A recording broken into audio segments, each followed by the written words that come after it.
super taas ng standard retail price. Super taas ng standard super taas ng standard retail price. Super taas ng standard retail price nila.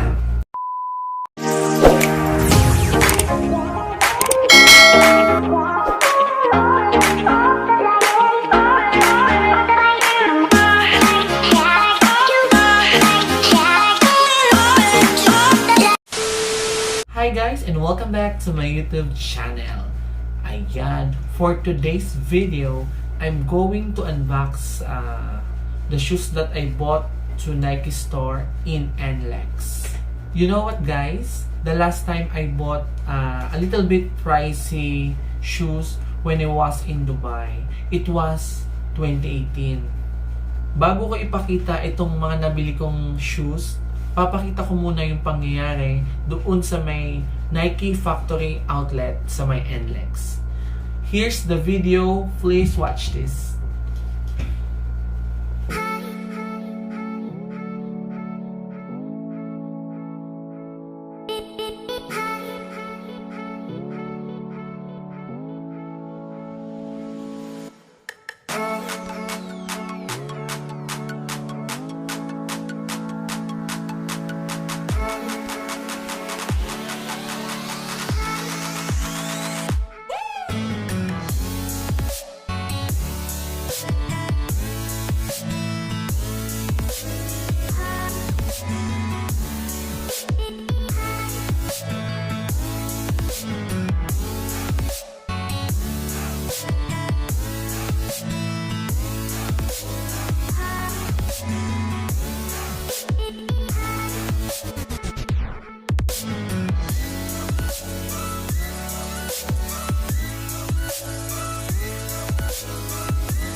Ayan, natapos yun ang video. At ngayon, tayo ay mag-unbox na ng shoes that I bought in the store or in the Nike store.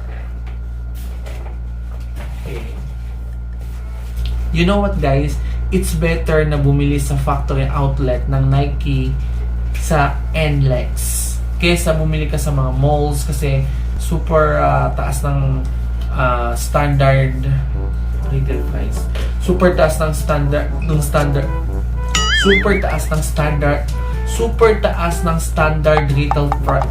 Super taas ng standard retail price nila. A week ago, pumunta ako sa mall. Ang presyo is around 6,000, 7,000. You know, it's too expensive. But if bumili ka sa factory outlet, maybe half of that the price. Tulad nito, original price niya is 7,645, but ang presyo na lang niya ngayon ay 3,795, di ba?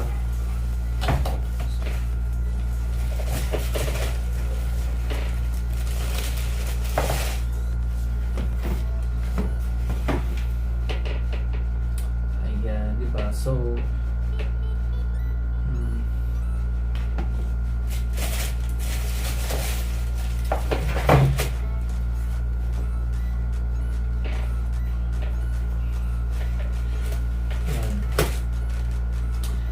Ayan guys, pwede siya pang lakad-lakad. Yan, tulad next week, we're going to Mindanao. Ayan, susuot ko siya. Siya ay pang casual, pang lakad. Ayan. Ito siya guys. Diba? Presyo lang niya is 3,795. Maganda siya, diba?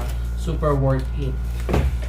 Hindi naman ako magaling, hindi ako magaling sa mga shoes, sa mga kung paano pumili.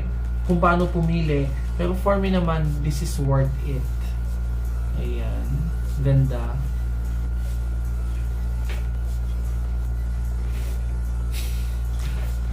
Ayan. Okay. Tignan naman natin yung pangalawang shoes. Ayan. Ang original price naman niya is 4,295. Medyo nag-less lang yung price niya. Naging 3,795 din. Nag-less lang siya ng 10%. But still good, ha? Ito naman ay pang running.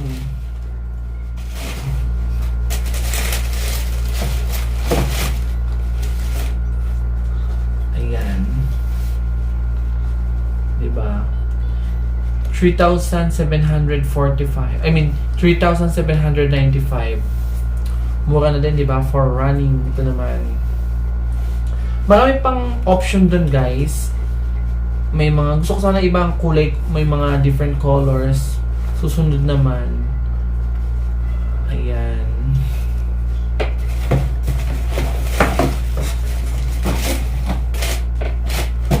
Pag may budget pa sa susunod.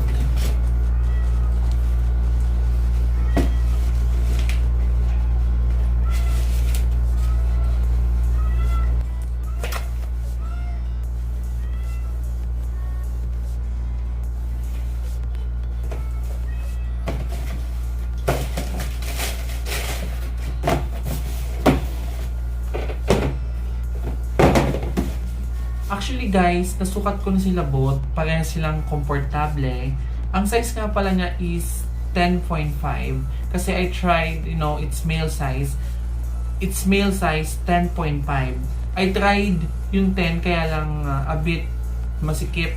Kaya sabi ni Kuya James, try ko lang yung 10.5. 10.5 is perfectly fit on my feet. Yeah. Okay. Isa pang ayos dun sa Nike Factory Outlet. If this month is your birth month, you can get 15% discount in every item. Maximum of 10 items. Diba? Super goods. Actually guys, this shoes is not really expensive compared to others. But for me, bumili ka ng halagang 4,000, 3,000 na shoes, it's quite expensive na. Kaya lang, for me naman, minsan lang to. In 4 years, ngayon lang uli ako nakabili ng worth gantong kamahal. But of course, kung kaya naman ng budget, if hindi naman kaya ng budget, dun, pwede naman tayo sa class A, kaya lang, you know naman the quality, you know what I mean. Iba pa rin talaga ang branded. But it's okay. Nasa nagdadala naman yan. Diba? I think that's all for today mga ka-epic. Sana may natutuhan kayo ngayon sa aking vlog. Again, this is Chester of Chesterific. Yun lang. Bye!